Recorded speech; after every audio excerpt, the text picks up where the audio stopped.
Just before we start the conversation, I would like to please ask everyone to make sure that their videos and mics are off so as to create a flow in the engagement without any interruptions. This conversation on the exploration on and as well as the potentials of artificial intelligence with issues of ethics is part of the MBDA conversations, which were established as an engagement platform that combines experts as well as practitioners in the development space and industry to reflect on the local, national, and international industry development matters. So this conversation on artificial intelligence is one that gains many advantages as well as disadvantages in conversations. And it is very great that we are having this conversation at a time where there's a global rise on technology and technological techniques with the high competitive nature of its use, calling for reflections on the ethical considerations of AI, which is artificial intelligence. So some of you might already know a bit of understanding of what artificial intelligence and what technological development is, how it works and its implications.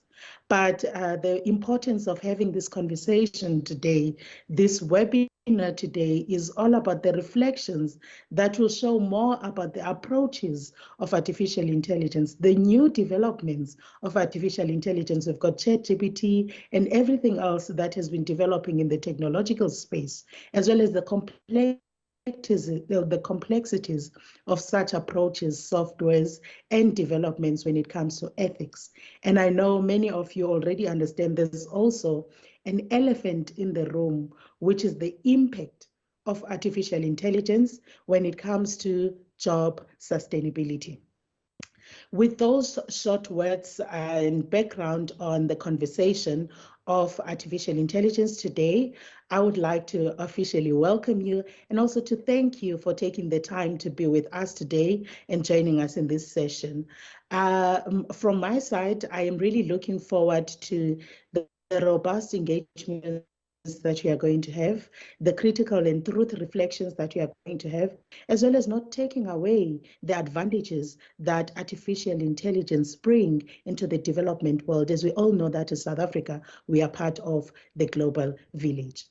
But just before introducing the experts today, as well as the interlocutors today, let me just reiterate some of the housekeeping issues. One, please make sure that your mic and your video is always off until the time you are asked to engage. And I would also like the organizers to please be on the lookout of mics so that they can mute them. We also have a chat bar where you can engage, comment, and ask questions in relation to today's topic. So please utilize that, but bear in mind that we will be engaging all questions and comments when the two interlocutors have presented. We are also live streaming on YouTube, so please follow us on Mandela Bay Development Agency, and hello to everyone that is joining us on YouTube today. We also are live streaming on Facebook, so check us out by following Mandela Bay Development Agency. Please comment there. We will be looking for your comments and questions on YouTube as well as Facebook. And lastly, we are live on PEFM. Now, joining us today are two experts and what I term interlocutors from the digital industry. And to kick us off in this conversation will be Ms. Ian Mangenga, who uses the pronouns of she and her, and is a founder and CEO of Digital Girl Africa, a tech-focused career development platform for women and tech contributor to True Love magazine. She has been named one of the Mail and Guardian Young South Africans and also recognized as a global champion by the Web Foundation. Ian's work lies at the intersection of social impact design and public policy.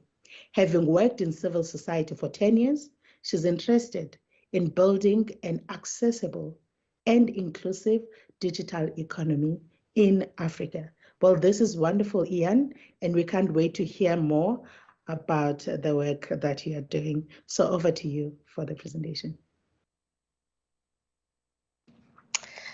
Thank you so much. Thank you so much, Andiswa, and the rest of the Nelson Mandela Bay Development Agency for having me. I think this is such a pertinent conversation to be having, such a pivotal time, not just in the country, but across global history. You know, these really are unprecedented times. We often watched movies about AI and robots taking over, but we never did imagine that the future would be here. And so I'm going to be sharing my screen.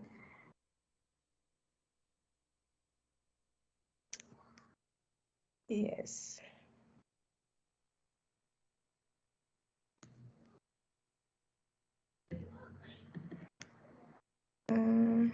Yeah. Full screen. Okay, I'm just going to share it like this. It's easier for me to work it like this. That's clear, right, for everyone? Sorry, I'm so sorry to disturb you. It turns out that the CEO is here to do the official opening and welcoming for us just before I'm presenting. Okay. I'm really sorry for that. No problem. And just stop sharing your screen for a minute, and then we can hear for the newly appointed young CEO for MBDA. And I'm really sorry for missing that part. Over to you, Mr. Anele Kaba. Thank you, Ms. Khalisa. Your apology is welcomed. For me, it's basically just to welcome you all, and including those that are attending this webinar. As indicated, I'm the newly appointed CEO of the MBDA. A very warm welcome to all of you, especially our panelists, Ms. Ian Mangenga and Mr. Mixongoveni, and especially to you, our facilitator, of course, Ms. Khalis has indicated. Thank you for joining us today for this highly anticipated webinar on AI that will be touching on challenges, pitfalls, and ethics. It is truly an honor to have all of you gathered here to discuss about this important topic around artificial intelligence. I encourage all of you to actively engage in today's discussions, ask questions, and share your perspectives. Let us seize this opportunity to broaden our horizon and deepen our understanding. Once again, I extend my warmest welcome to all of you. Together, let's embark on this journey of exploration, critical thinking, and responsible AI development. I thank you. Well, thank you very much for that warm welcome, Mr. Anele Kaba. And we're very excited to be working with you, and we're looking forward to all the developments and contributions that you will be making at MBDA. And this is also my official congratulations to you on this new journey. Now, colleagues, we're going back to Ian to do the presentation on artificial intelligence. Go ahead, Ian. Thank you so much. I'll try to, okay, wait. Yeah. So as said, my name is Ian Mangenga, and I've been working in the tech industry, in the tech space, as a tech service designer for the past 5 years. And one of the things that I have really found interesting is how quickly technology just advances. You know, you would have, it was not so long ago, as I was saying initially, that we were watching movies about how robots would take over the world and what that would kind of look like. So all of our understandings of AI have been sort of like romanticized in this picture where it's robots taking over the world, and we don't, and that hasn't really created a space for us to to start imagining and thinking of how would it actually look if we have to coexist with artificial intelligence or robots for simpler terms, or as it has been sold to us in the past by Hollywood, right? So in my presentation today, I want to explore how artificial intelligence can solve our very real problems, because I think that technology is not just a fun feature in our everyday lives, but it's a feature that has not only catalyzed historic moments in our lives, but it's there to drive us forward as a society. And so ChatGPT, and other generative artificial intelligence tools are rising in popularity. This is something that we all know. I personally use ChatGPT in so many areas of my life and my work, and later I'll get to talk about how I feel about this, right? And if you're not using ChatGPT, I really would advise you that you start playing around with it a little bit more, not only because it's actually a great tool, but we actually do need as many people as possible, and people from the continent, to be specific, to be feeding their data to these platforms so that we can be able to have a wider set of data sets for these machines to work with, right? But anyways, if you have ever used these tools, you might have realized that you are revealing your thoughts and possibly your emotions through the questions and interactions with all of these platforms. And you can therefore imagine the huge amount of data these tools are gathering and the patterns that they're able to extract from the way that we think. And in the midst of all of this, there's a new economy that is emerging, and that is the AI economy. And this is happening through the collecting and monetizing of the patterns derived from our thoughts, feelings, and our general interactions with these platforms. So I'll come back to this point because this is a very, very important point. And what we're seeing with these AI tools is that there's an intrusion into our intimacy and cognition, which will be much greater than what we have currently with social media and other tech platforms, right? So we therefore risk becoming victims of knowledge slavery, where currently with platforms like ChatGPT, which are not exactly open source and are owned by private companies, they can monopolize control and access to our knowledge, right? And one way to ensure that we remain in control is through the development of a bottom-up AI, which is both technically possible and ethically desirable, according to me. And a bottom-up AI can emerge through an open source approach with the focus on high quality and inclusive data. And that's what my main concern is about today in my presentation.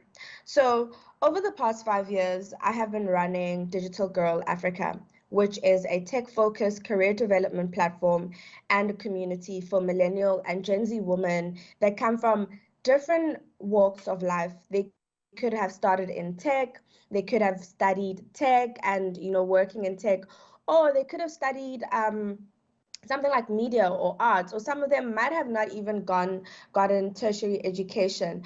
But what makes them all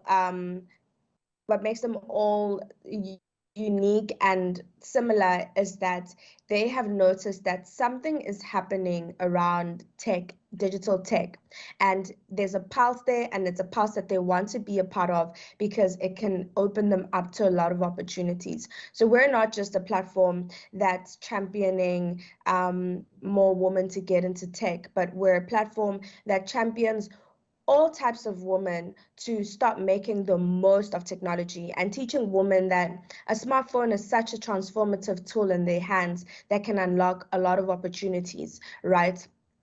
And when I started this 5 years ago, there were a lot of things that I still had to learn. And fast forward to where I am right now, these are my realizations, aka what I low-key wish I knew in the beginning.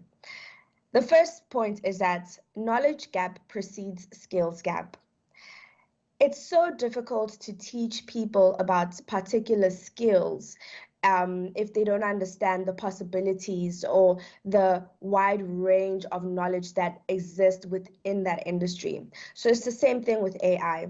You know, we can talk about AI, we can teach people about various AI skills that can help them put them in the beginning line, but until they actually understand what AI is and how it can be applied and how it's transforming our daily lives, we also limit their abilities to be creative in the ways that they can apply it in their own lives. Number 2 is historical inequalities are a massive roadblock when it comes to leveling the playing field in tech for women, for people that come from disadvantaged backgrounds, for people with various disabilities, you know, and in order for us to be able to fully exploit the opportunities that not only digital technology but also AI brings at our doorstep, we need to acknowledge these historical inequalities, things like access, you know, things like discrimination. How does it look today in the data space, in the tech space? Things like affordability. These are big things that we're still grappling with today in these digital realms, you know. And then the last one is that localization is key. If we need to, well, not really, if we want to unlock the most out of these emerging technologies, we need to be creative and adopt local ways of seeing, thinking, speaking, and understanding the world in order for us to bridge that gap. Because the truth is,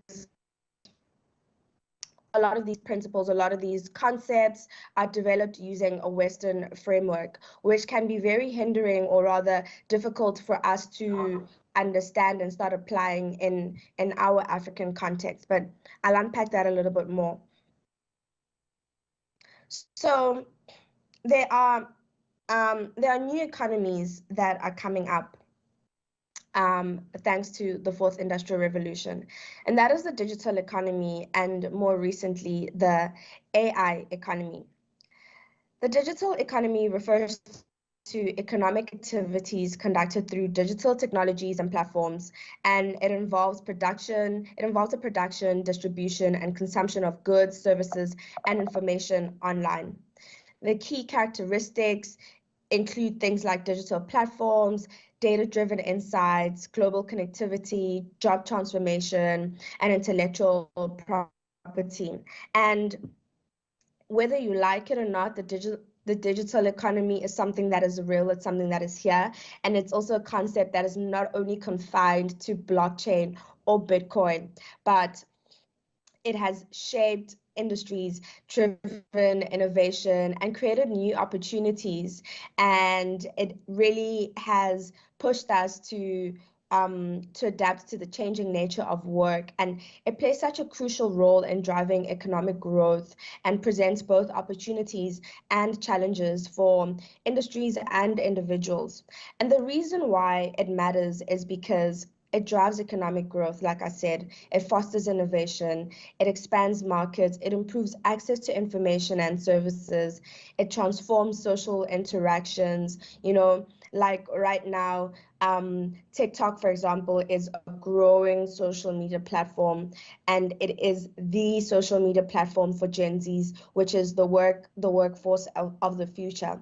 Gen Zs are such an interesting demographic, and I speak of them as separate of myself because I'm a millennial. But I find them to be so interesting and so ahead of the curve because how they go about doing things, whether it's menial tasks, you know, they have just a different approach to life, a different approach to working. And I do believe that in the next, we think that change occurs every 50 to 100 years. I feel like because of Gen Zs, this change could be something, because of Gen Zs and AI, actually, we could see the changes that were preceded, that we thought would happen in 50 years. These could be happening in the next 10 to 20 years, you know? And the reason why I am bringing in this digital economy conversation is because the digital economy enables the AI economy, right? And the AI economy is the economic system centered around the development, use, and deployment of AI technologies. It involves industries, businesses, and activities directly related to AI products.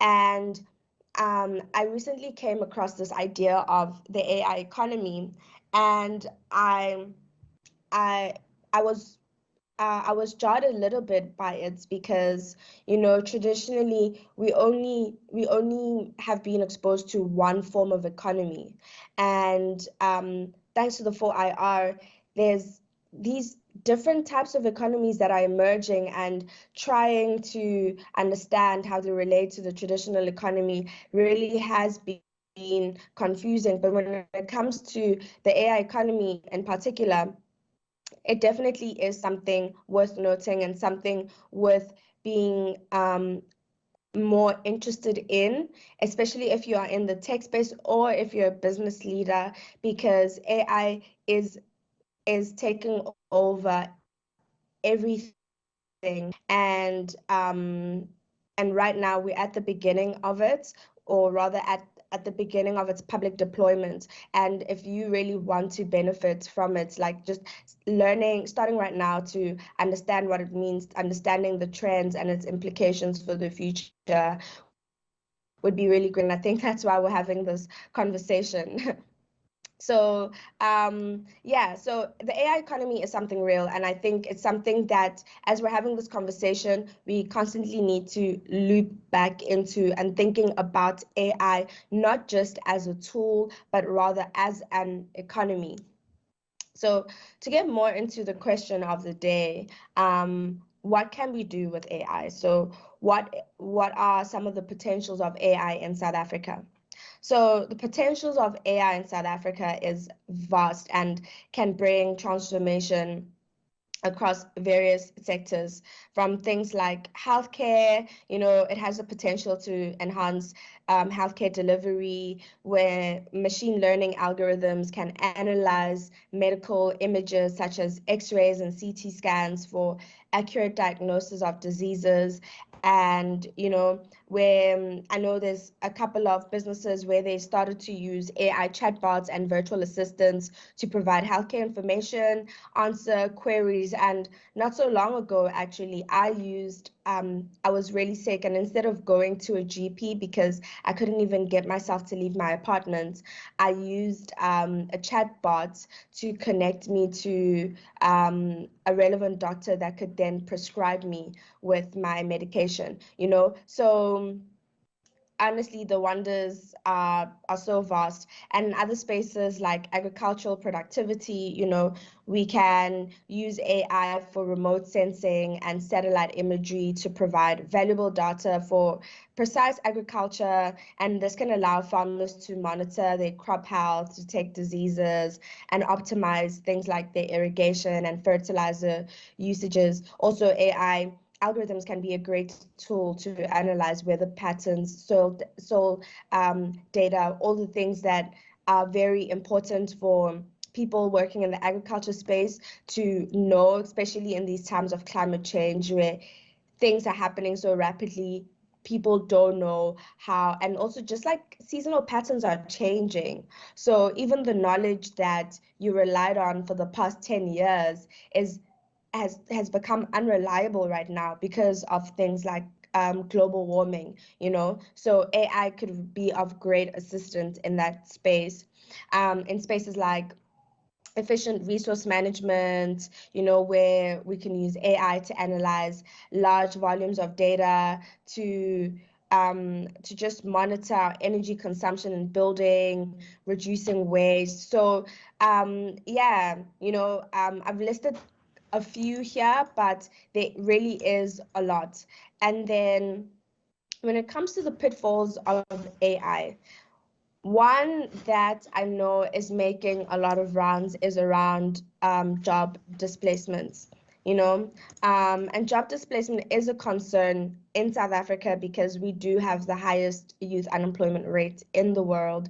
And if we championing the adoption of AI technologies. What does that mean? You know, and this is a conversation I'd like to have at the end with all of the panelists and everyone else, you know, about how do we reimagine AI as as an assistant or a friend, as opposed to a foe, because there's a lot of places that there's a lot of things that this conversation is kind of like misconstruing about AI and its role in job displacement. Because yeah, as much as there will be a lot of job displacement, there also will be a lot of access to roles that were previously inaccessible to people with various learning disabilities like dyslexia, you know, people that are not so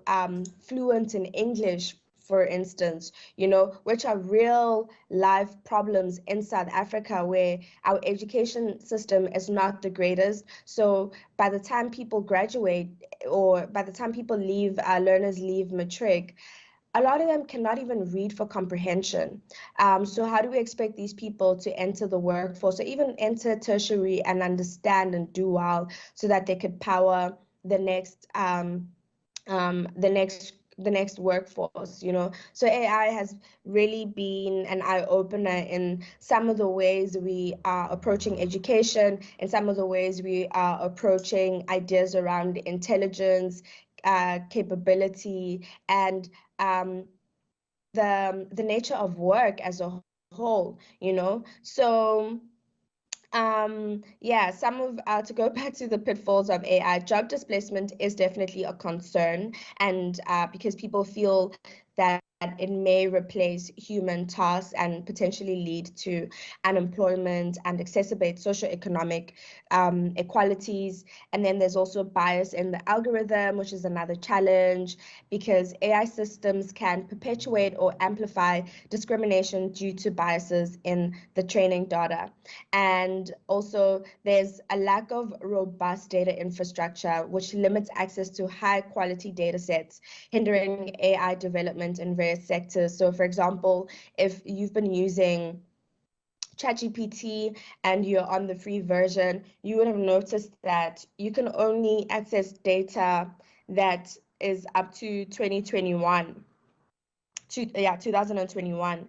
Whereas if you are on the pro version, I think the data is you can access data that is up until 2022 or something like that, you know. And this is a big thing, because if you are prompting ChatGPT on various questions or tasks, it has limited data. It will give you outdated information. So that is, you know, that is one example of that. And then, of course, there is ethical concerns around privacy, consent, and transparency. And this is where this whole conversation of the AI economy comes in, because if we do not push for open source AI platforms, then we are really saying it's okay for big tech to have a monopoly over our data, over our thoughts. And essentially, we're saying it's okay for big tech to understand us better than we do ourselves. Because that is the other thing about AI, you know, these machines are so powerful that they're so powerful and so smart that they're able to pick up patterns that would take a normal human being years to figure out. So that's why they can end up knowing us more than we know ourselves. And then there's things like skills gap and education. You know, bridging the skills gap and providing AI education is crucial for a skilled workforce capable of developing and implementing these AI systems. And things like access and affordability in the African context overall, you know, is a big thing, because on South Africa alone, we still have the most expensive gig across the world. I don't know if that has changed recently, you know. So, and people need to be online in order for them to be able to utilize these tools, you know, and gain the benefits. So we need to kind of put in more effort into ensuring equitable access for inclusive development, and these must be addressed through responsible AI practices and proactive measures to maximize the benefits of AI. And then, so this is when that was more of like the groundwork for me. So this is where my interests lie when it comes to AI, you know, like how do we reap the benefits of it? Because the truth is we cannot reject it. We cannot run away from it. It is happening, whether we like it or not. But how do we position ourselves to be one of the biggest beneficiaries of this technology, right? And I believe that we need to develop a cultural and contextual ethics, because many of these AI ethic frameworks and guidelines are developed based on Western perspectives, which may not fully account for the cultural, social, and historical context of African societies. And exploring how AI ethics can be adapted to better align with African values and priorities is an important area of research. You know, many existing AI ethics have been predominantly shaped by Western perspectives, and this can lead to biases, inequalities, and potential harm when applying AI technologies in African contexts. Already in the beginning, you know, for those people that used Dawn AI, which was this app where you could upload, I think, 10 or 20 of your images, and then it would generate an image of you in different scenarios, whether as a princess in Estonia or a character in one of your favorite movies. You know, it was just like, it was crazy. It was booming. Everyone was doing it.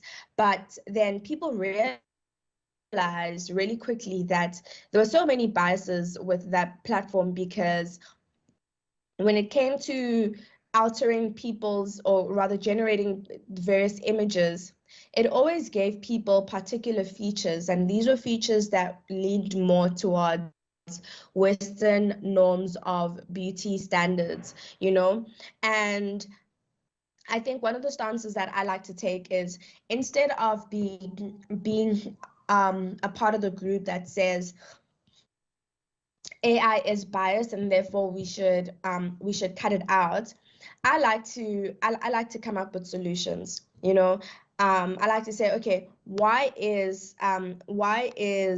are these biases? What are these biases? Where are they coming from? And how can we solve them? So with things like with AI biases and stuff, you know, and this also touches on the work that I do through Digital Girl Africa, where we provide women with digital skills. These biases happen because for a long time there is a particular group of people that did not have access to these technologies. So if you're not using a platform, we're not able to derive data on your on your usage patterns, on your preferences and all of that. So when these technologies are deployed in the future, they are deployed without your contribution to them, because you have not been participating, right? And yes, it might have not posed, and this is where those historical inequalities come in, where things like the minimum wage being something that makes it impossible for people to be able to afford data, connectivity, devices, and you know, so all of these things really are interlinked. They really are interlinked. It's almost as if it's a wicked problem, and if you want to get the benefits of all of these emerging technologies, you kind of need to go back to where these wicked problems begin and start solving them one by one, in order for us to get to a point where we won't have biases in AI and an AI algorithms, you know. And so I think in order for us to address this gap, it is important for us to explore how AI ethics can be adapted to better align with African values and priorities. This involves engaging with African stakeholders, including communities, policymakers, researchers, and ethicists, to understand their specific ethical concerns and aspirations regarding AI technologies. Because truth is, and maybe there are some sociologists and economists that might argue with me on this point, but Africans are still very much driven by community. We're still very much socialists operating in a capitalistic world, but so therefore our values are way different. What we deem to be the right way is way different to what is considered to be right in the Western part of the world. So when we think of AI ethics, it's important for us to kind of like consider those nuances around how we do life in Africa, to put it simply.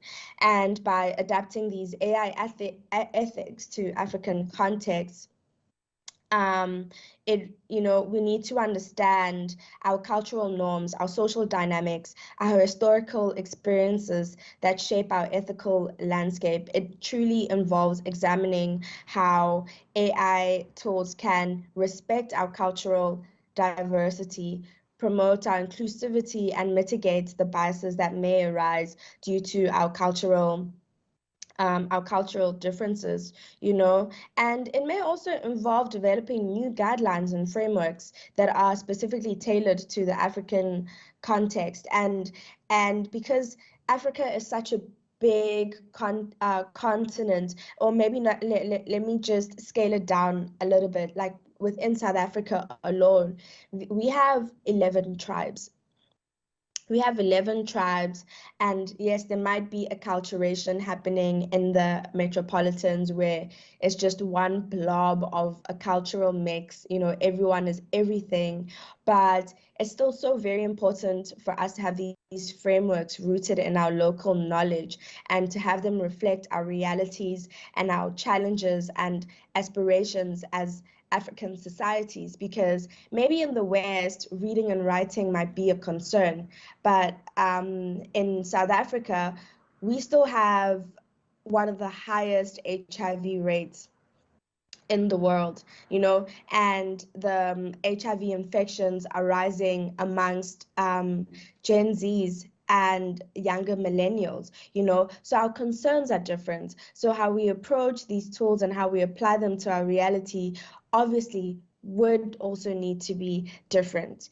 And moreover, when it comes to addressing our cultural and contextual ethics, we need to highlight the importance of inclusivity and diversity in AI development teams, because the reason why we're at this point right now, where we're grappling with AI biases, AI and algorithmic biases, is because for centuries, people of color and women were not participating in these processes, whether through being a part of the tech force that is involved in building these tools, or by being the consumers, people that are on the end of the product and using it, because of things like access and affordability. So it's kind of like all the things that we left unchecked in the past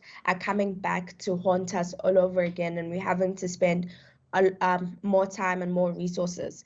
And then, basically the exploration of cultural and contextual ethics in AI is very important for promoting ethical and responsible AI development and deployment in South Africa and Africa as a whole. It emphasizes the need to move beyond Western-centric approaches and develop frameworks that better reflect the diversity and specificities of African societies. And if we do that, then AI technologies can be more inclusive and beneficial for African communities, And one example that I like to bring up when it comes to this around like African knowledge or African realities versus Western knowledge is things like the circular economy. I lived in Maputo for a year, and this was in 2021. And while living there, I had a housemate, and she was more or less the same age as me. And she would go out for a run every morning. And when she'd come back with a coconut. This is not coconut pack or coconut shavings. This would be like the actual fruit itself, a coconut. She'd cut it open, drink the coconut water if there'd still be some. She would shave the coconut, freeze it, or toast it sometimes. So we would use that in our breakfast smoothies or in our granola whenever we were cooking, or we'd also make coconut milk from those shavings. And then the casing itself, the coconut shell, she would use those as bowls later. And that for me was the circular economy right in front of my eyes, something that she was not taught from Google or YouTube, but something that she picked up from her grandmother, who learned it from her great grandmother, and and that for me just fortified this idea that there's so much knowledge. Africa is rich with knowledge, and the only issue is that Western societies will then come, appropriate our way of living, and sell it back to us with their branding on it, So with things like AI, I feel like it's important for us to contextualize it into our culture, into our realities, so that the solutions that we come up with, can really reflect who we are as a people and reflect solve our challenges, because South Africa does not have the same challenges as a Belgium, and these are things that we need to be honest about as we're going into this. And yeah, this kind of ties in with my second point around the localization of AI technologies. The development and deployment of AI systems often rely on sophisticated infrastructures and resources that may not be readily available in many African countries. And exploring these strategies to localize AI technologies, considering factors such as limited connectivity, infrastructure challenges, and low resource environments can foster AI innovation in Africa, So by exploring like these different strategies to localize AI, we can really unlock a lot of AI's potential on the continent. Things like looking at how limited connectivity across South Africa creates a challenge for people to access the internet, and to access high-speed network. And the localization of AI technology involves developing solutions that can operate effectively in low bandwidth or offline environments. Because right now, there's no AI tool that you can use on offline mode. This could include optimizing AI algorithms to work with limited data, or creating AI models that can operate on edge devices without relying heavily on cloud connectivities.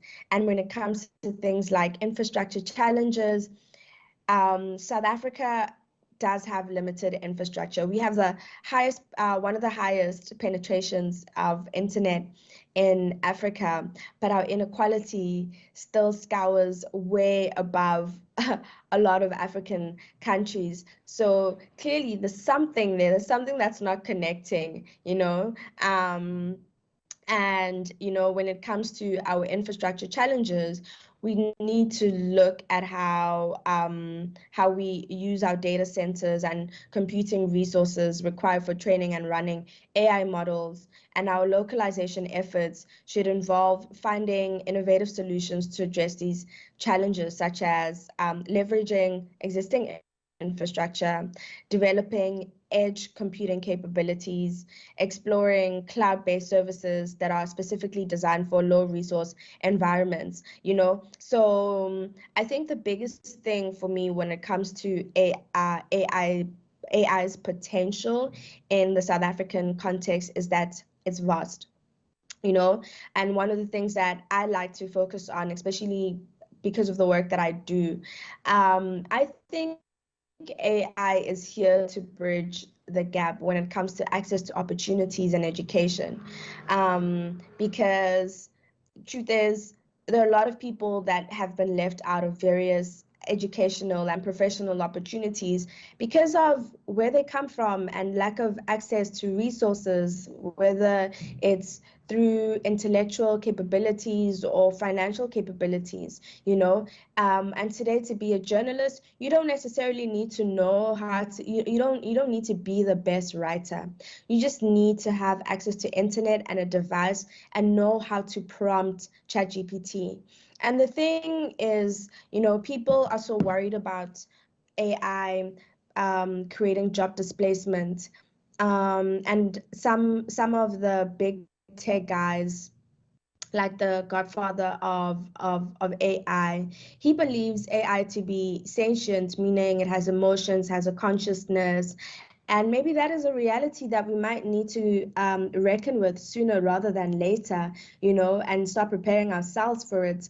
But for now, one of the things that I do know and I'm certain of is that AI will never be as creative as human beings are. It might be way more intelligent than us, but it doesn't have the lived experiences that we have to draw from, you know, and that's what makes us creative, and that's what you would, and that's why you would still need humans on the other side of those tools to enter those prompts that can then kind of guide the AI platform on how to go about it, you know. And also, it really has leveled the playing field when it comes to accessing jobs. And also, the world of work is changing.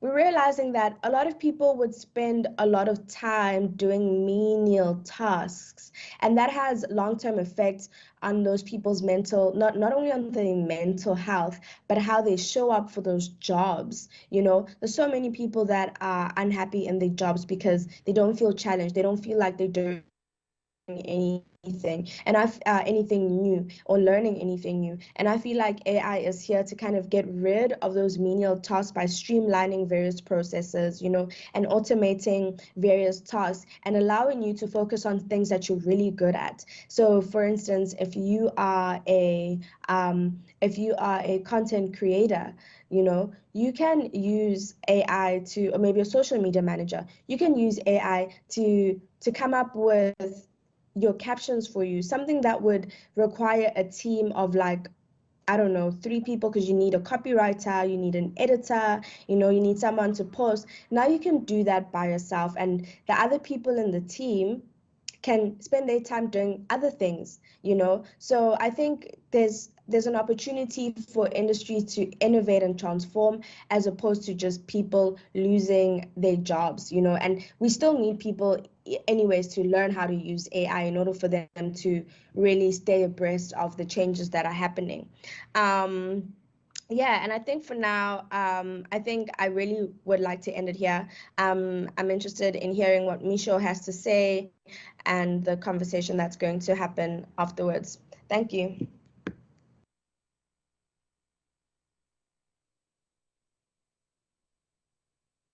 Oh, wow, thank you very much, Ian, for sharing that information.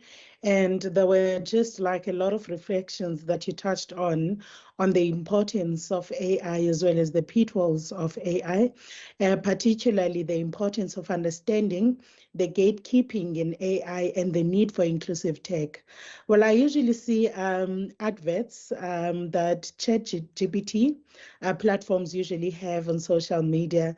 And one of their advertising techniques is that ChatGPT is actually a good platform to draft less toxic breakup messages. So there's quite a lot that ChatGPT platforms do and assist, as you have reflected, as well as the knowledge that you have shared in how do we then ensure that people know about AI as well as technological developments, and they are made aware of how these can also contribute, but also affect your life in a way so that they can participate with the understanding and also participate creatively in artificial intelligence.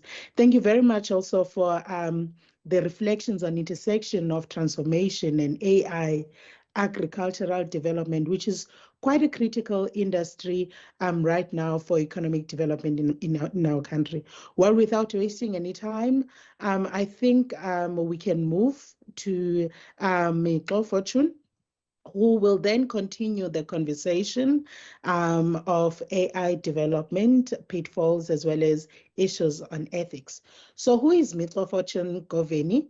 He is a founder and CEO of Geek Culture, a tech entrepreneur and tech advocate, mobile ninja, connector, social media geek, amateur chef, member of TEDx Pretoria, and an amateur photographer. In 2010, he presented at the Tshwane University of Technology at the Microsoft Image Cup local finals and went on to be selected as one of the 6 Microsoft student partners in South Africa.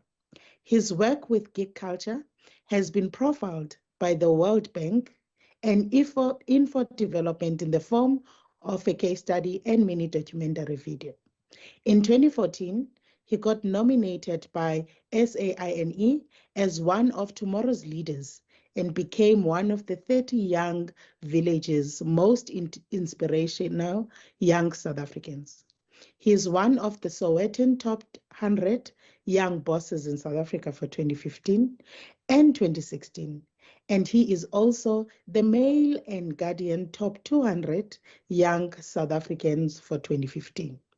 In 2016, he became one of the top 100 superbalist, as well as HT, Africa's top 10 young South Africans in tech, and Youth Village, top 30 under 30, young inspiring Africans. He is one of the 2017 IITPSA IT Personality of the Year finalists. With all those accolades, over to you, Fortune.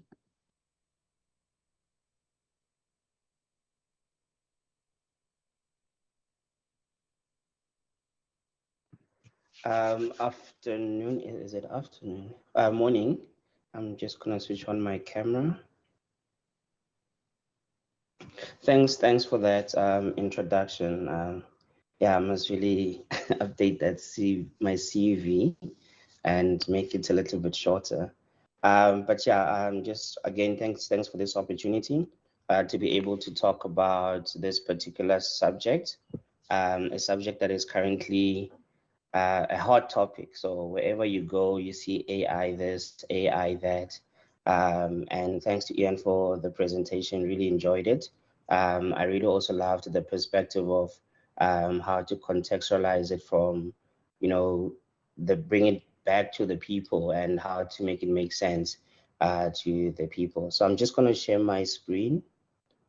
Please just bear with me.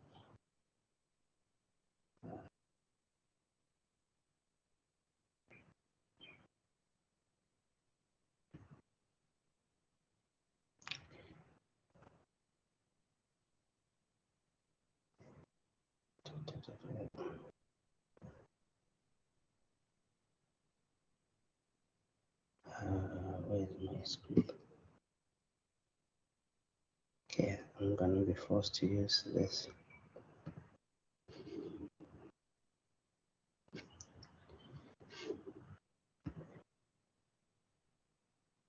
Please just give me a heads up when you are able to see the screen.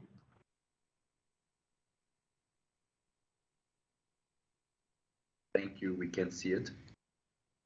All right, I'm not sure if I can see it, but I'll just go ahead. And then present it.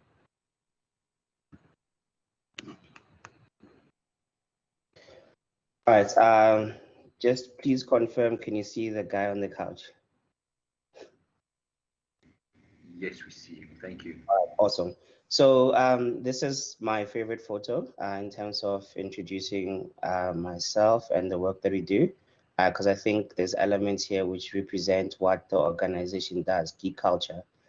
So as mentioned, my name is Mishongo Beni, and I'm the co-founder of Geek Culture, which is a tech platform for connecting young people to the world of technology. So we use a platform to expose young people from high school, primary, especially those in tertiary, to the world of technology, linking them with companies, but also exposing them to what these companies are doing and what's happening in the world of technology across the country and across the continent.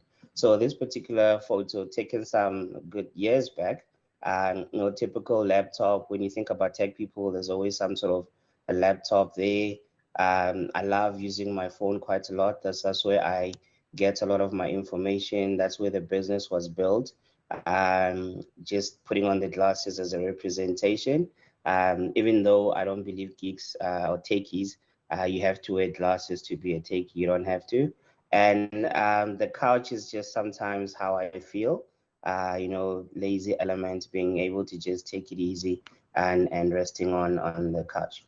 So what I want to talk about is just a little bit background on artificial intelligence, take it a little bit back, because I think a lot of us tend to hear the word, tend to hear a lot about it, and the perception we have is we're thinking it's just strictly robots. You expect massive robots to come in, massive machines, but essentially this is now where these particular computers or machines are able to process human intelligence. So human beings are very smart. We're very smart creatures, but they are able to now process all the knowledge that we tend to have, all the knowledge that we feed it, and they tend to make sense out of it and can even make decisions, can even do certain things around. So artificial intelligence is really talking about the intelligence of these particular machines. So like I mentioned, when we think about artificial intelligence, we always think about robots, we always think the machines are going to come and take over the world. And we don't think about the nitty-gritties of what it looks like and how these things can potentially help us. So I'll just dive in a little bit and take us a little bit back into where everything starts from and a little bit of background. So we've got 4 types of artificial intelligence that basically sum up what's really going on around us. And you realize that most of the things that will be highlighted here are things that we are mostly have either come across. So reactive machines, you're looking at systems that don't necessarily have memory. They don't really have particular memory. So they're not necessarily thinking per se, but they're making predictions. So they work on particular predictions. And one of the perfect example is with some time back, there was IBM machine called Deep Blue, which played chess with one particular guy. And it didn't necessarily know the moves, but it was able to predict the moves that the particular individual was going to make. So I'll just touch a little bit on that. Limited memory. So when you look at limited memory, they then have a little bit of memory and understanding of what's going on. Past experiences also influence how they do things. Perfect example of this is self-driving cars. Because with self-driving cars, they are able to now map out what's around them, map out that, oh, I've used this location, I've used this direction. So they're able to remember that particular actions that they might have taken in the past. And then we've got the theory of mind. This is systems that have a little bit more understanding, have a little bit more human capabilities, human interactions. They have a little bit of more that social intelligence within them. So they are able to make a little bit more better decisions as if they were particular human beings. And then the last one is more self-awareness. Here we're told that this particular type of AI does not exist as yet. Simply what this is, these are systems that are able to fully think for themselves, their full sense, human capabilities to the limit. And this is the world where there's a lot going on, debate on whether do we want to go there, are machines going to take over, is AI going to take over in the long run and enslave us? So I definitely don't want to be there when the enslaving happens, but it'll be interesting to see what they are then capable of doing. So a bit of a timeline on how things have been panning out in the past. Now, this is just a snapshot of what has happened. There's a lot that has happened within the AI space over the years. So this is just to give you a bit of background that AI is, as much as we're hearing a lot of it now, I think in South Africa, some 2 years back or so, or just slightly before COVID, we're talking a lot about 4IR, 4IR, you know. And my personal biggest worry was, well, the part that I was happy was that for a change, at least we're talking about something, and it means that potentially funds will be put into something, even though, you know, some of those funds would go to waste. At least there's thinking around it. But we would then talk about this particular space, the 4R space, and leave a lot of people behind, and make sure that you know, the people on the ground do not have a better understanding. The people on the ground are not properly equipped. So there were attempts in that. I think even our education system, they were trying to bring coding. It's still in process, or at least it's not yet in full scale. But those are the conversations that sparked this whole 4IR. So just a little bit about the background. In 1950, Alan Turing, some consider him to be the father of AI. He then initiated, he was a mathematician, so he initiated some sort of algorithm that helped kickstart the AI process. So when people build particular AI solutions, they use a test, they call it the Turing test, just to check how strong or how good or how weak this particular AI is. And then when we move into 1961, this is where General Motors introduced their first robot, which helped with the assembly line. And then in 1965, Eliza was born. This is the first chatbot that people could use. So chatbots are not things of recent. Chatbots are things that have been created long time ago. And then in 1997, I mentioned Deep Blue.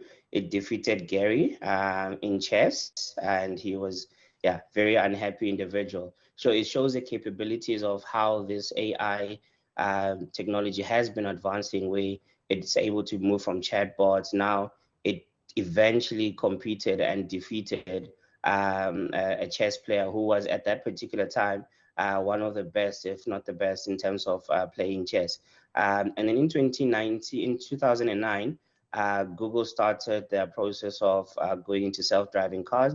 And I'll just show you an image of what they use. And Siri iPhone on the iPhone, I think iPhone 4 was then implemented. So this is Gary. I'll just move a little bit around. And so, as mentioned, he is considered as one of the fathers of AI. And this is the robot that was done by General Motors.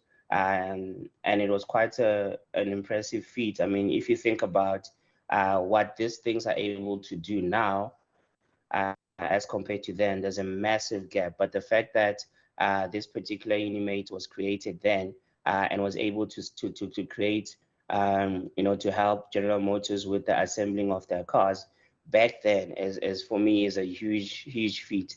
I've seen what Ford does recently. So they've got a plant in Roslyn, and the amount of cars that they are able to assemble in a day, I think they said around about 700. That is a huge number, and a huge number that this technology is able to help them. So to help them create. I just like this particular image of this is Eliza. So this was a lady that was sent by her partner to go and, you know, engage with this Eliza particular chatbot. I think Ian mentioned that she had a situation where she didn't want to, she was very sick. She couldn't go to a doctor, and she was engaging with the chatbot. Now with this particular one, there's this conversation. I find it very interesting where, the lady is basically saying men are all alike, and there's just a conversation, and this was happening back then in the 1960s. And yeah, there's a lot that happens with this conversation. So if you're interested in reading more about it, please just have a look at Eliza. This is, I just had to put this particular image of Gary. This is him defeated. And what I like about this image is the expression on his face, and almost the not believing that he's actually being defeated by you know, a computer. And this is the world we are living in. It is a reality. It is happening. AI is here. AI is advancing at a very, very fast pace. And I think the biggest thing that we can do for ourselves is start equipping ourselves, you know, start preparing and upskilling ourselves. So yes, there's conversations around jobs will be lost. But if you look at it with this particular timeline, back in 1960s, you know, robots were introduced to assemble cars, but people were still hired. So as this technology advances, it means new opportunities are created. And it means just as us human beings, as us listening to this particular, on this particular session, you know, we need to figure out how do we equip ourselves, how do we prepare ourselves for this particular change that's coming. So if you look at the Google self-driving car, people that tested this, they tested in 2014, they were pretty amazed at and worried that this thing is just driving on its own. There's no steering wheel. The advancement is huge. And as much as they're huge, there's still that fear of this particular technology. And if you also look at South Africa, there's also an infrastructural issue. You know, is this something that we will see in our country? I mean, I know my mother would struggle being in this. She would not have, she already has problems with how my father and I drive. So I can just imagine if you tell her to get into a car that there's no driver, how she would feel. So there is that, you know, there will be that transition part. But I think from a South African context, there's also the infrastructural challenge that we currently face. So things are happening across the world, things are happening, but some of these things will slow us down from a South African side. This is Siri. So those who have iPhone, Siri was low level, but it did what it needed to do. Google has its own one, Google Assistant, and other platforms also have this particular assistant. So that was just to show that AI is really not something new. It has been around us. It has been around us for years. It is just evolving, and it's spiking very, very much. And again, we just need to see how do we take advantage of it. And one thing we need to consider is, instead of fearing AI, instead of, you know, fearing that it will take the particular jobs, we need to figure out how can we use it to help us. How can we take advantage of this particular amazing technology? It is a really amazing technology. How do we prepare ourselves? How do we use it from, you know, our daily life? So it's not just about the high-end stuff, you know, the magical tech, you know, level stuff. It's things that you can do from a daily life for yourself. So these are the when you tend to talk AI lately, this is some of the biggest conversations that are happening in the tech space on whether are you a Bing, are you a Bard, which is a Google one, or are you ChatGPT. So all these platforms are fighting for our attention. All these platforms are fighting for the data. And I like what Ian said in terms of, you know, we are feeding them with this particular information. Some of this information is they do not have access to it. So one of the challenges with this is we just need to be conscious of what type of information are you feeding it. You need to be conscious of, you know, who is this information gonna potentially affect, and who does this information feed it. So a lot of those things can happen. And I love ChatGPT, and I think maybe if by a show of hands, those who've never used ChatGPT before or interacted with it, if you could raise your hand, then maybe I can just quickly do a showcase of what you can do with ChatGPT. But it is a really great platform. It does make life a lot easy. I mean, for example, you can actually take a website. This is one of my favorite parts. You can take your website. So for example, you can take a NMU website and you put it inside it, and you create a prompt. You could ask it to say, okay, tell me how far this is, when is registration, what is the pass rate. Again, it's got a limit in terms of how far it can go back and collect the data. But those are the type of things that you can do. You can even take that particular link to the website and say, write me an email if you want, or write me a press release, write me a newsletter, write me a blog about this particular institution. So those are the capabilities of it, and they just keep on growing and growing. And the thing about this thing is it's more on how do you go about using it? How do you take advantage of it? How do you input it? And I think that's going to be the new skill. So students are using it to write exams. Unfortunately, some of them are, well, fortunately, I don't know. If you're a student, I don't know how you feel, but those who are doing plagiarizing work are getting caught, because on the other side, there are tools that are being created to combat this. So you can use it to help you better understand, better learn. But one of my biggest worry about this particular tools is when I use it, I almost feel like I am losing a little bit of my creativity. I become a little lazy, so before I even start using it, I start constructing my things properly to say, how do I really want to feed it? Instead of just putting a line, I think about what do I want to feed it with? How do I want to feed it with? But also, I think about the different types of output. And I think those are the new potential jobs that will be created in future. Prompt engineers, these are people that are able to feed these particular tools with information or with data, so that they can pull out certain information or certain content that is generated after that. So again, if you've not used ChatGPT, please do consider it.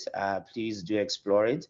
It is a very amazing tool. Once again, what I'm covering here is some of the tools that are being used out there, and this is just to show you that if you put AI to good use, it can make life a lot easier for you. If you put AI to good use, it can help take out, minimize the amount of work you need to do. It can help you focus with it. I use different tools quite a lot. The team at Geek Culture from digital team, we use these particular tools quite a lot in terms of helping us construct some of our content.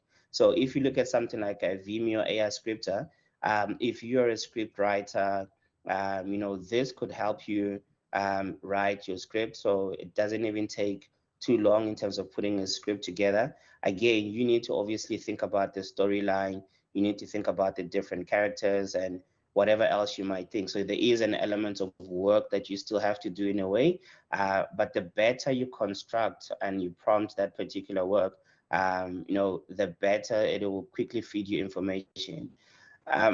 One of the scariest thing is how people are creating books, are writing books using AI tools, and yeah, it still just scares me a little bit.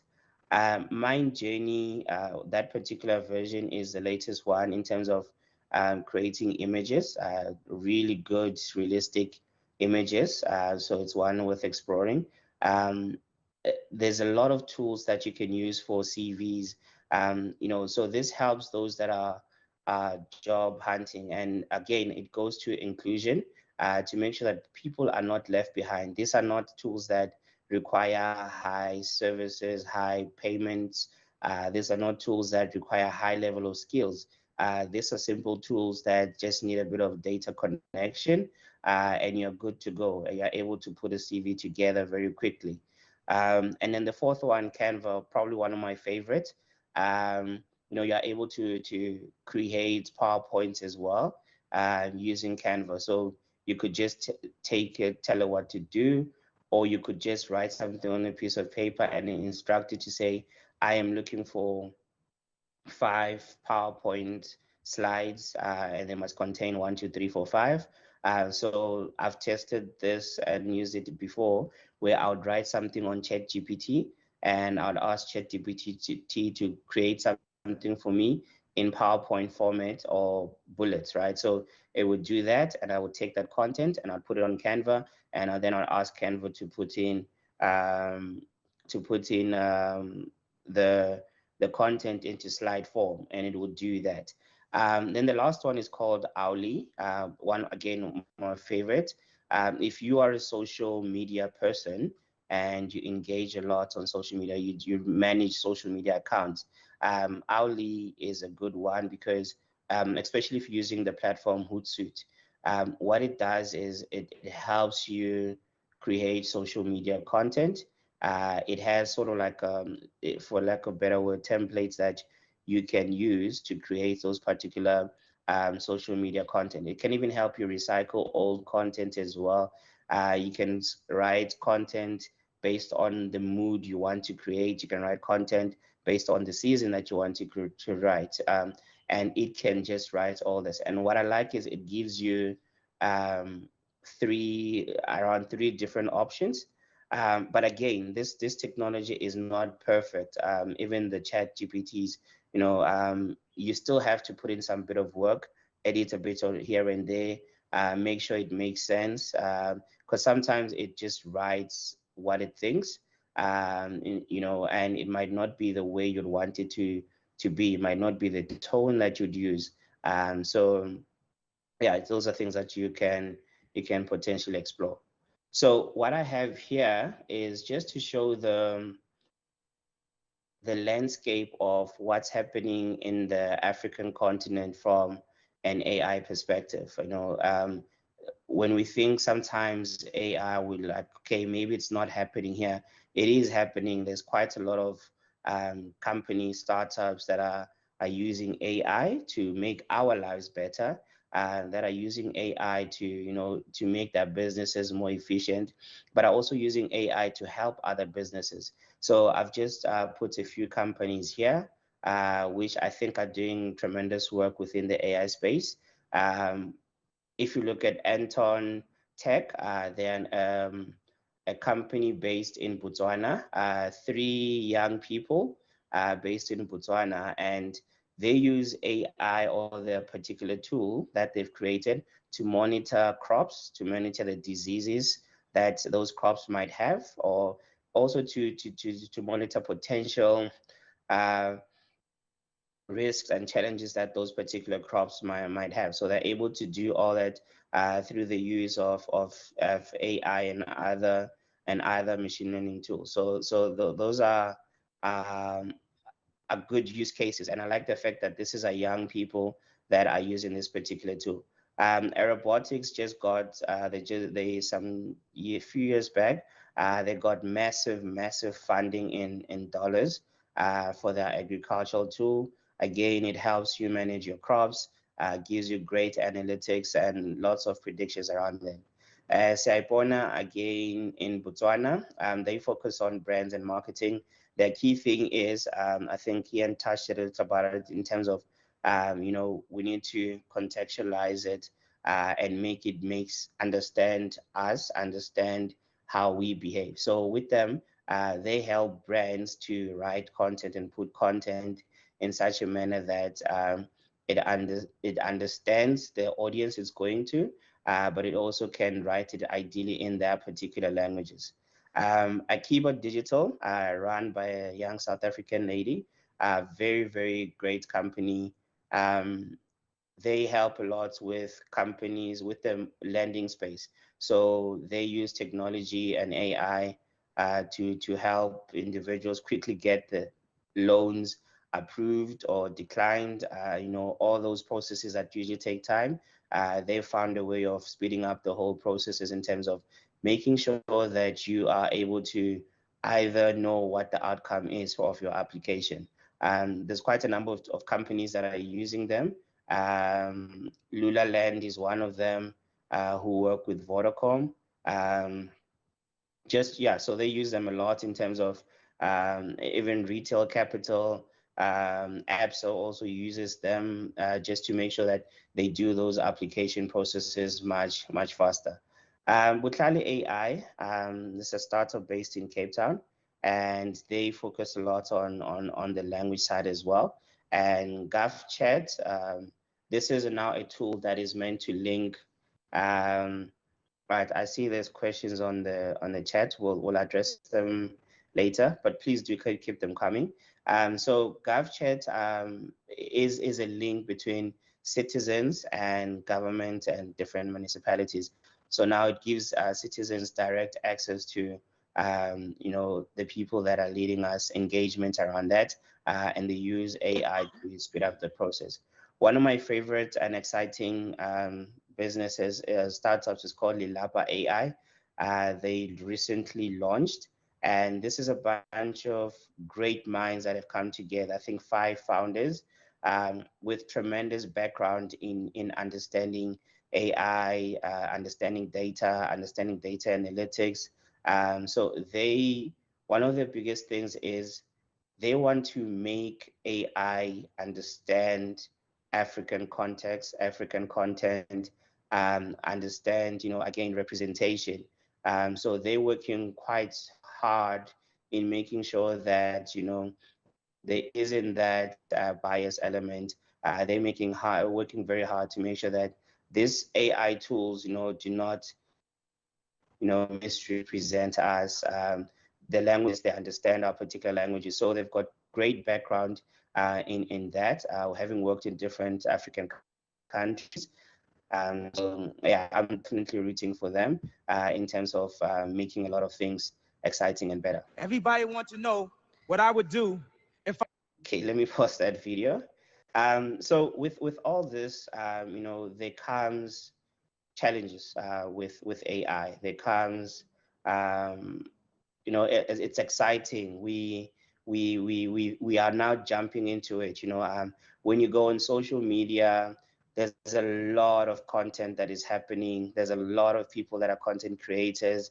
When you go to YouTube, there's lots of content on AI. Some years back, you would find when you go on YouTube, there was a lot of how to on social media, on how to grow your accounts with Instagram, how to grow your Twitter, what, things have moved into AI, and almost every day there's like hundreds of AI tools being created, and it's very easy to just download these tools, click on them, and assume that, well, it's AI, everything is safe. But there are lots of challenges around that. So one of the biggest challenges is fake news. It's very easy to manipulate, people in terms of the news. It's very easy to do things. They call them deep fakes. So deep fakes, please just confirm if you're able to hear the video. I'm going to play the video in terms of showing you what a deep fake is. So we just need to be conscious again. But we also need to think about when you look at the pitfalls and the challenges.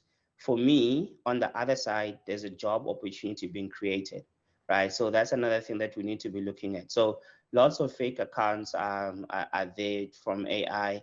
There's a lot of people. I mean, I can just imagine how potentially our parents can be deceived with this type of content. So maybe just a play of the video.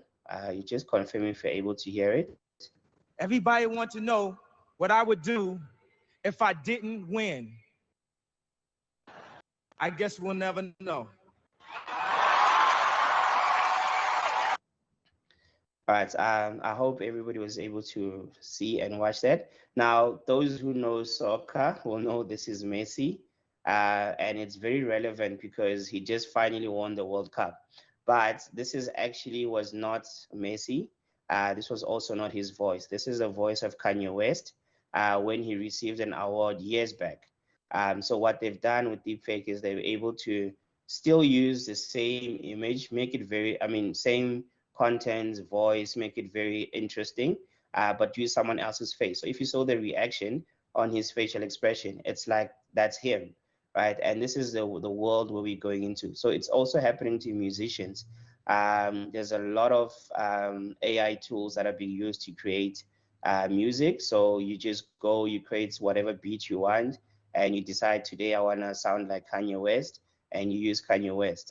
Some of them are able to, like, because they're learning, they're able to understand the style that Kanye West raps in, right? So they're able to start creating that. So it's going to become a potential problem for artists if they do not jump onto it quickly, but also if the music industry needs to find a way of covering that. Cybersecurity is another big one. ChatGPT, for example, is a great tool that we praise a lot. But recently, from last year June until this year, ChatGPT accounts, at least 100,000 accounts have been stolen of ChatGPT users, and the highest of that happened this year, I think in March. I think May and June, somewhere there. That's when they spiked a lot. So it tells you that it's going to start happening a lot. I think Africa or Middle East Africa was number 3 around that. But we're going to potentially see a lot of those, accounts being stolen. I think, one of the challenges is ChatGPT does not have two-factor authentication, right? So that becomes a challenge on its own. So those are things that you just need to be conscious about. Again, with ChatGPT and cybersecurity, we really urge companies or individuals to not put too much of company information into ChatGPT because you are really sharing, potentially sharing, very incriminating information or very important information that belongs to the company. So again, things like ChatGPT, they love being fed with new data so that they grow and make more sense. So just be conscious of that. Samsung has banned using ChatGPT in the company. So if you work for Samsung, I don't know what the status is in South Africa, but I assume it's the same. If you work for if you work for Samsung and you are using ChatGPT and putting company information or using ChatGPT on company devices, and the chances of getting fired are very, very high. Bias and discrimination, number 3. Again, because of this AI technology not fully understanding us as Black people, not fully understanding our languages, it might not hear what you input properly.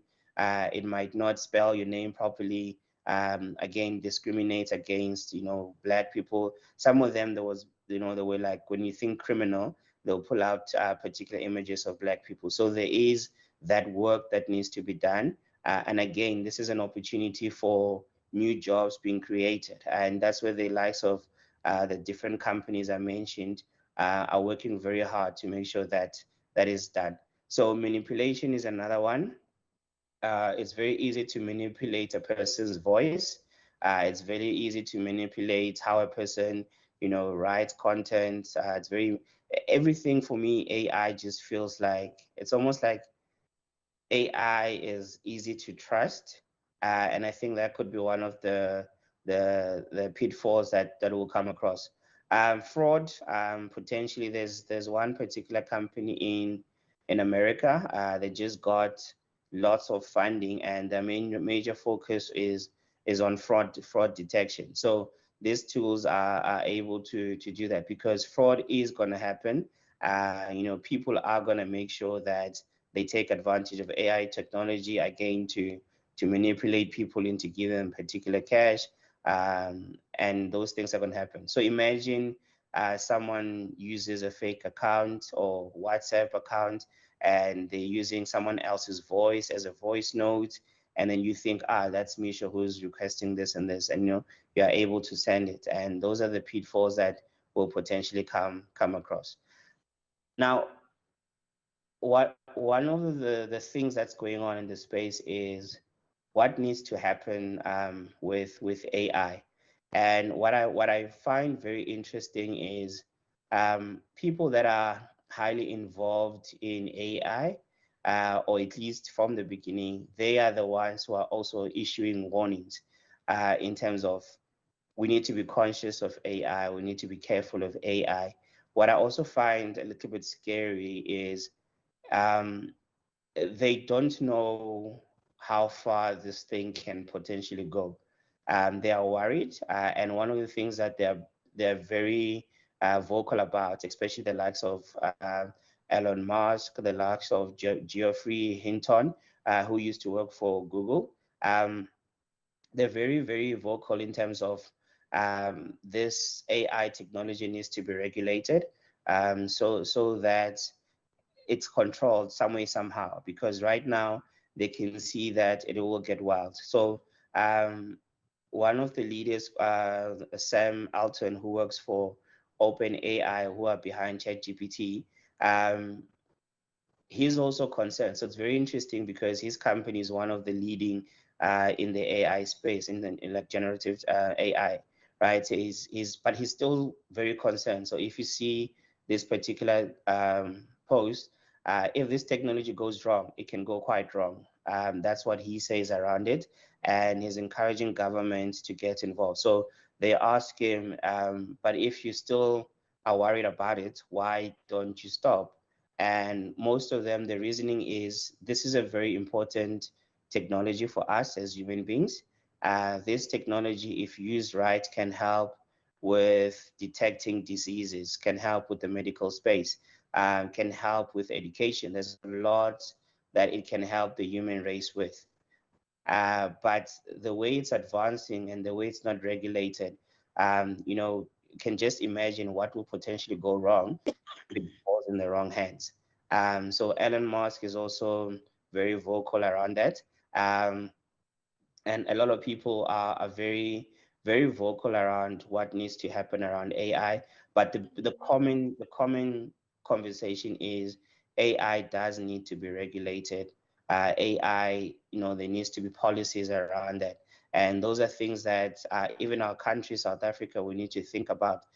How do we go about protecting the citizens? How do you go about managing this massive development that's happening? It is a very tricky space, but you cannot stop it. It is growing. We just need to figure out how do we manage it. So the big companies are going aggressive on it because they know that there's potential for money. And where there's money, it means again there's going to be a scarcity gap. So there will be those who have more than others, and the wealth that will be created through AI will probably be one of the highest going forward. And again, it means those that are not connected, those that are not included in this space, potentially jobs will be lost because it's not too much about the job losses, but it's like, how do you then upskill yourself? And they might be left behind around that. So this is my last slide. This one was just to show the different compromises that have happened within the AI space. So again, if you look at the March area, which is this year, that's when a lot of the the intrusions and happened, and it says a lot about what's coming because the conversation here in June 2022 was very quiet. A lot of people started jumping on to ChatGPT late last year, early this year, right? And we'll still see this spike a lot. So those who are interested in the cybersecurity space, this is an opportunity for you to be in huge demand. In fact, those who are in cybersecurity, there's a huge demand for specialists in the security space. There's going to be huge demand for prompt engineers. There's going to be huge demand. So new jobs will potentially be created. But also, again, it goes to anyone sitting at home. I would say don't really fear this technology. Prepare yourself, upskill yourself, learn the basic fundamentals of how these things work.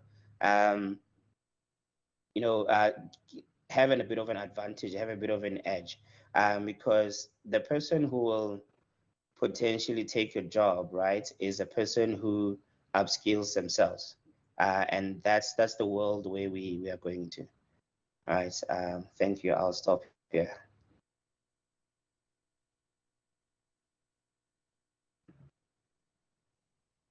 Wow, thank you so much for that contribution.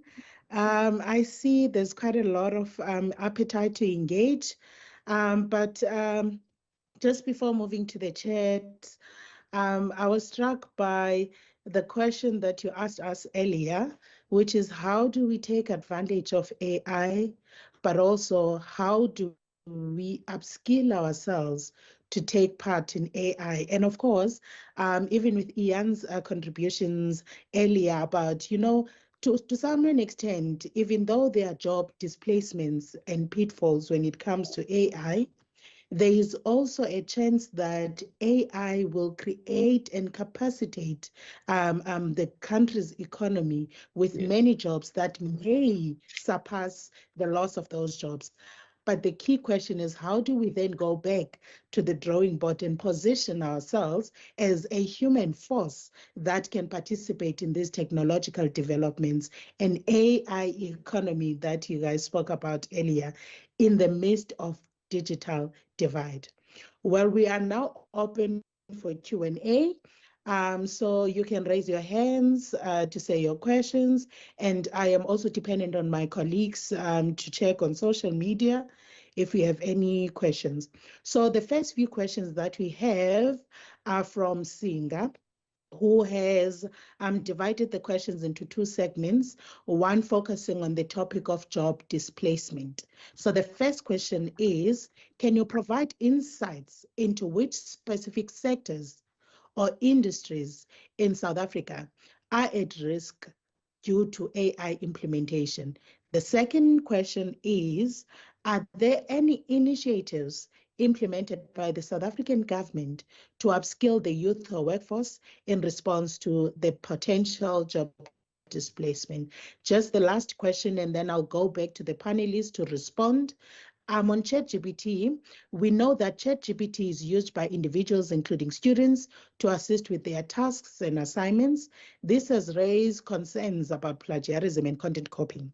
Are there any measures or regulations in place to address the issue of plagiarism?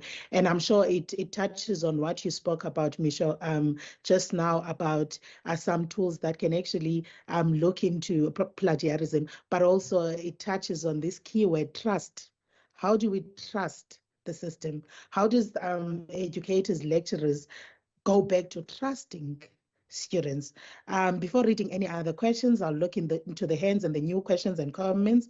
I'll go back to Ian if there's any question you'd like to address. Okay. Thank you so much, Singato, for that question.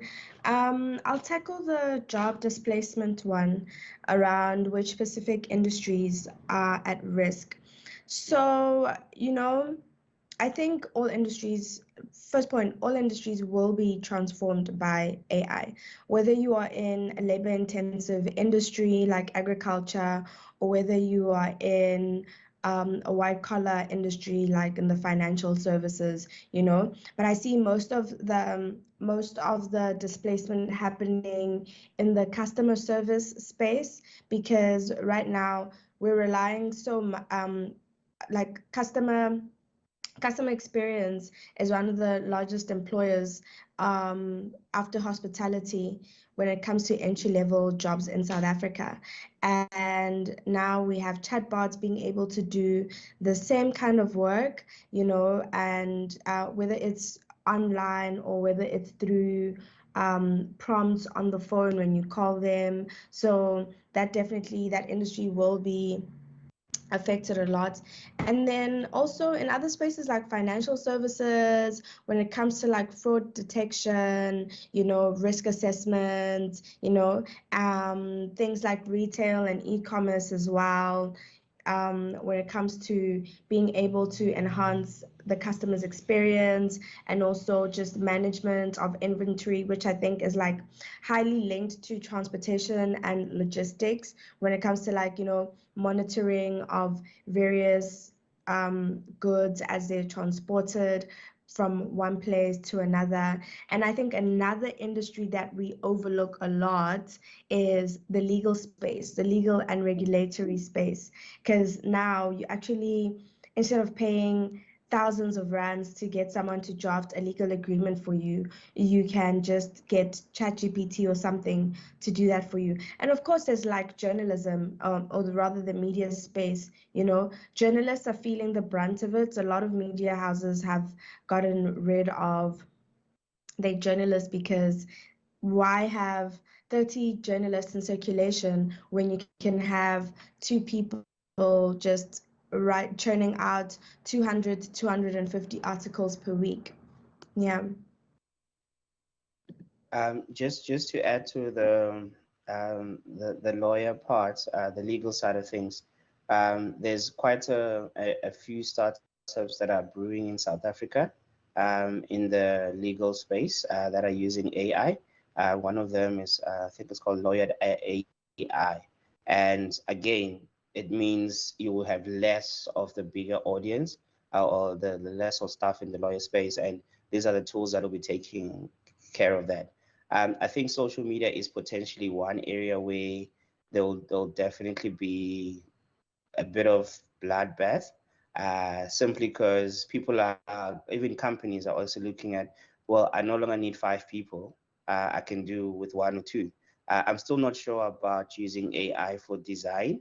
You know, there is certain things that designers do very, very well, but it's getting there. I mean, if platforms like Adobe are using them, if Canva is investing a lot, that means something is happening in that space. So we just need to be conscious. ShopRite X, they call themselves ShopRite X, are investing a lot in AI from a retail space. So yeah, that was going to be an interesting space to see.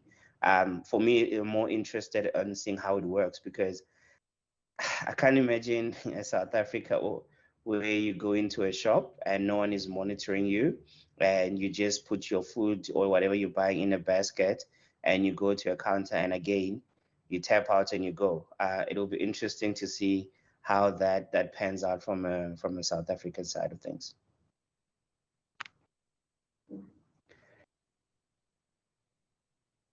Thank you very much for that. You know, I'm just thinking right now as well that a lot of systems require trust, because I recently went to New York, and the way in which they tap their cards to pay, there's no one that's checking that system.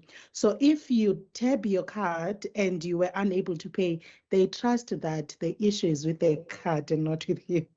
So it's that whole situation of trust. Do we have the capacity to trust systems in place, practices and approaches in place in order to participate in AI? But we have a hand from Sivuyile. Sivuyile, you can come in and ask your questions, and then we'll move back to the chats for more conversations. Sivuyile. Good afternoon, everyone. My name is Sibabalwe Tabata. I am a marketing intern based in Nelson Mandela Bay Science and Technology Center. The question that I'm going to ask is based on the field that I'm doing, which is marketing. I would like to ask, is AI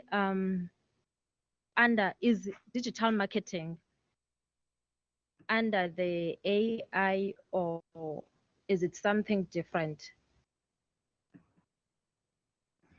How is digital thank you very much. when it comes to marketing? Okay. How is AI when it comes to digital marketing? Sorry. Do you want to go, Ian? Sure, Okay. I can start. So AI and digital marketing are 2 different things. And But how does, I think what you're asking is how will AI affect digital marketing? And Misha did touch on it a little bit when he spoke about how it has the potential and it has already started transforming the social media landscape. So when it comes to digital marketing, you rely a lot on all digital marketers need to conduct some form of research first before they can go about creating their content strategies and their creative strategies. So AI kind of like helps in streamlining some of those processes. I also did mention things like generating captions if you're a social media if you're a social media marketer, if you are in like hectic advertising where you create brand pitches, where you create pitches and campaign pitches for particular brands and you need to submit strategies and brands on a purpose. So all of that work, instead of spending 2 to 3 weeks creating your brand on a purpose, you can input all of that information on a platform like ChatGPT, and it can give you suggestions. So these would be ideas. It would not necessarily be like the right answers, but it would be ideas that can help kickstart you in the right way. So for instance, in digital marketing, you need to do a lot of SEO, search engine optimization. You need to do a lot of, if you're doing social media strategy, you need to come up with content pillars. So instead of trying to do all that mental heavy lifting yourself and spending a week or two, you can do that in an hour by using a platform like ChatGPT, where you can say, this is the brand that I'm working on, or this is the campaign that I'm working on. Suggest 2 to 5 content pillars that I can use for X amount of period. It also depends on how you prompt it. And that's why, like as Misha said earlier, things like job roles like prompt engineering will start becoming a thing, because AI is very useful and really does most of the work for you, but you still need to know how to work with it, because we can all be using ChatGPT, but we won't get and ask it the same question, but we won't all get the same answer based on the specific type of prompts or additions we add onto our prompts. Yeah, so what we believe a lot in is technology is an enabler, right? So what that means is technology can be used in different fields, in the health space, in the education space, in the marketing space. So that's where AI, being a technology, comes into place in terms of making your life easier in doing certain things. So I'm just testing something now, and I'm busy running a test on ChatGPT, just to ask it to write a press release on this current conversation that's happening. So I just want to share some of the results that come out of it.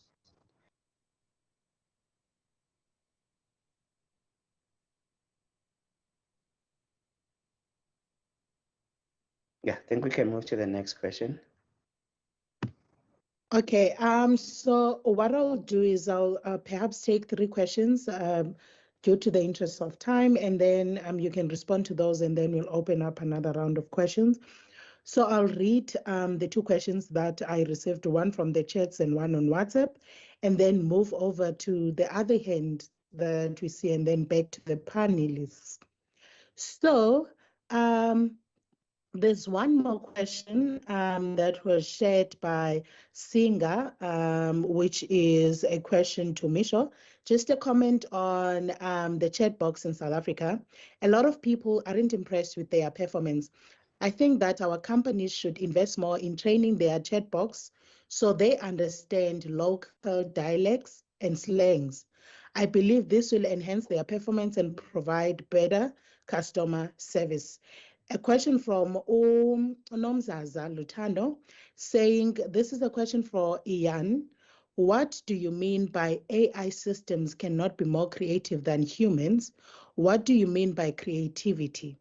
If AI systems cannot be or are not creative, how can they be unethical? Now, those are the 2 comments and questions. Moving on to the hand, over to you. There was a person, I think they out. I think they're out. Let me read the last question from WhatsApp. Okay, over to you, Ms. H.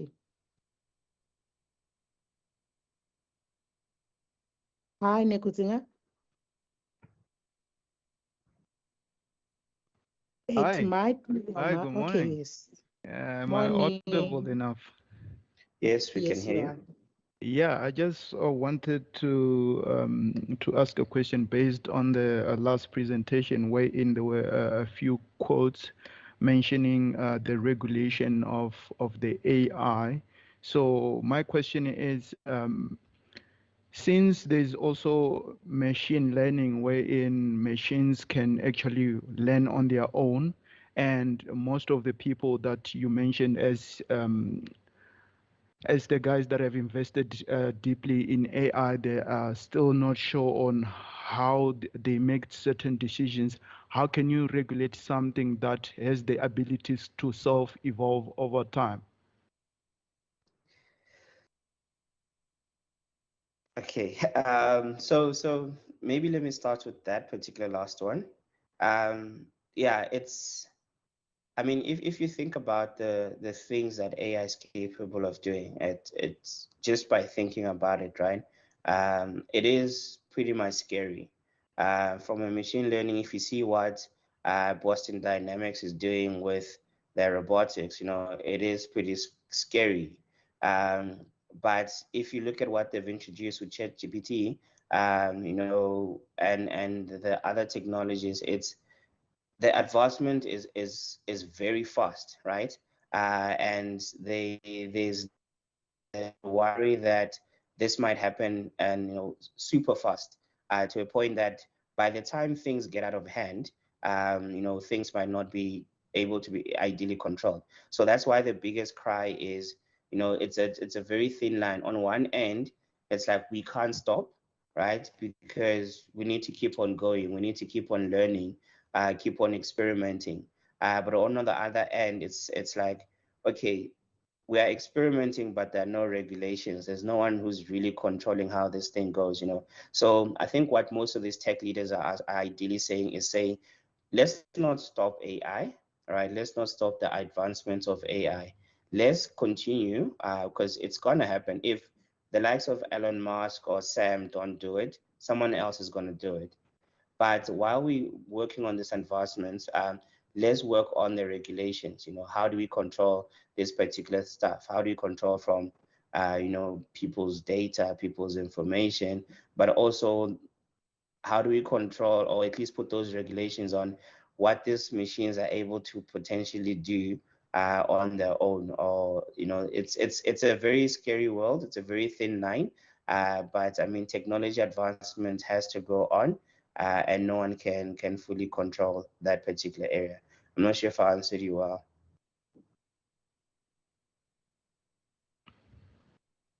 Yeah, partially. I think the problem here is because we don't fully grasp the scale to which this AI technology can actually take us.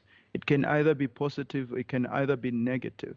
Yes. Yeah, but I think in terms of regulation, so even the guys that are fully invested in AI, they are still saying that let's regulate instead of just regulating it, because I think at this point in time we are going to be dependent on AI so much, because I see you guys are using ChatGPT a lot. I think everyone does. I think we are going to depend on it so much that when something goes wrong, we're going to be somewhat left in the dark. But anyway, that is just one negative. There's also some positives that are involved in there that we can also look upon to. So I think the reason why, well, let me just put it this way. I think this is supposed to be more of an agency situation, wherein regulations have to be put in place. Yeah, such that when things get out of control, if they do, then there's still something to salvage, and then we can just go back to the default settings. All right. So it is being treated as an emergency thing.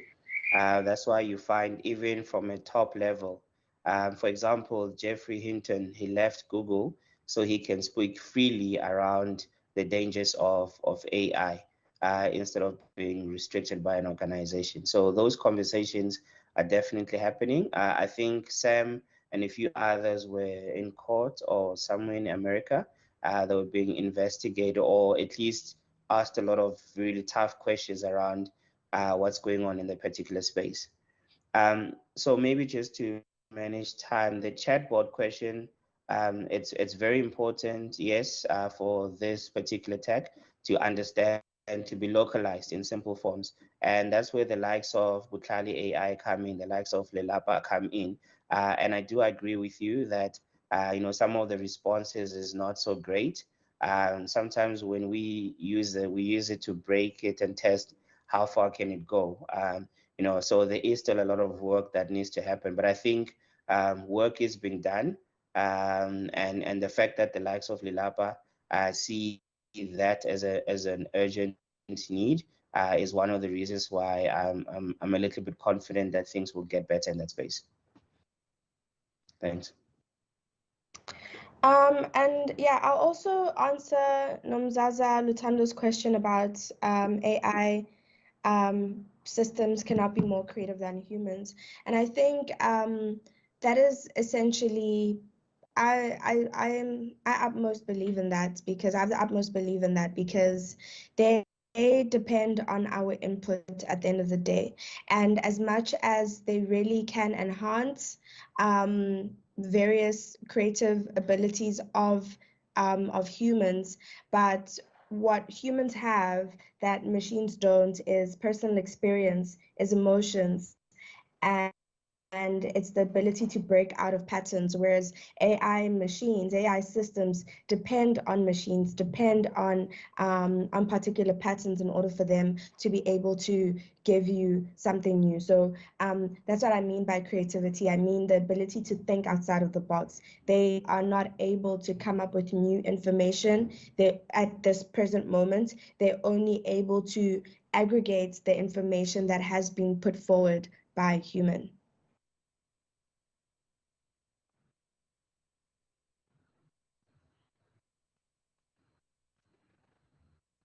Thank you so much, colleagues, for those contributions.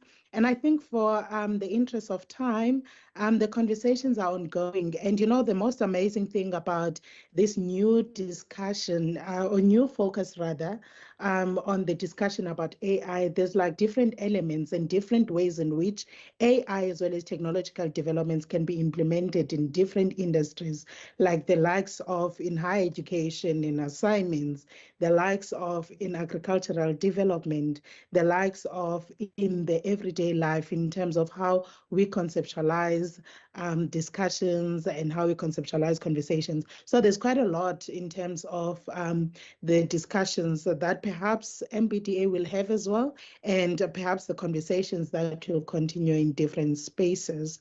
So what I'm going to ask for in these 2 minutes is just to read the questions that have been sent to me, and then to hand over to the panelists today to just do 30 seconds or 1 minute closing reflections, and that will be the end of our discussion today. So there's a question, some of the questions were addressed, but there's a question from Sivuile saying there are concerns that have been mentioned and risks associated with AI, yet we are continuing in developing the technology. What are your views and your thoughts on how the world will look like in the next 10 years with the continued advancements in AI? Now, I know there was also a hand, and I see the Zizipo. Zizipo, you can come in for 20 seconds to say your question, and then we'll go back to our speakers for the day to summarize the conversation, and then back to me. Zizipo. Okay, thank you so much. Thank you so much for the insightful presentations. I think the concern, I'm also practicing in the ICT space, and I've been watching this movement very closely of artificial intelligence and how 4IR has changed the landscape in South Africa. And, the concern and the fear is that we are so fixated on what could go wrong. But I think one thing that we should really focus on is how are we going to be adapting when this wave comes? And upskilling is one of the major setbacks that we have in South Africa. But I know there's a drive for that. But I think it's something that we should focus on how we are going to ride the wave when it has landed. Because we are so fixated on how we can regulate in South Africa, but these technologies that don't even come from us. This OpenAI and ChatGPT does not come from us. It's a technology that comes from the West, and we should be concerned on upskilling ourselves and how we are going to be riding the wave when it comes to South Africa. So, but it's just a comment. It's not necessarily a question. But thank you so much for giving me the opportunity. Thank you so much. Thank you very much for that. Now back to closing reflections, starting with Michelle. All right. So yes, this is a concern, and I like what Zizipo said. Yes, closely monitor, but there's lots of positives in it, and upskilling is one of them. So the more I think in South Africa there's a big digital skills divide, and that should be an area where we strengthen first, or we strengthen as parts of the other areas.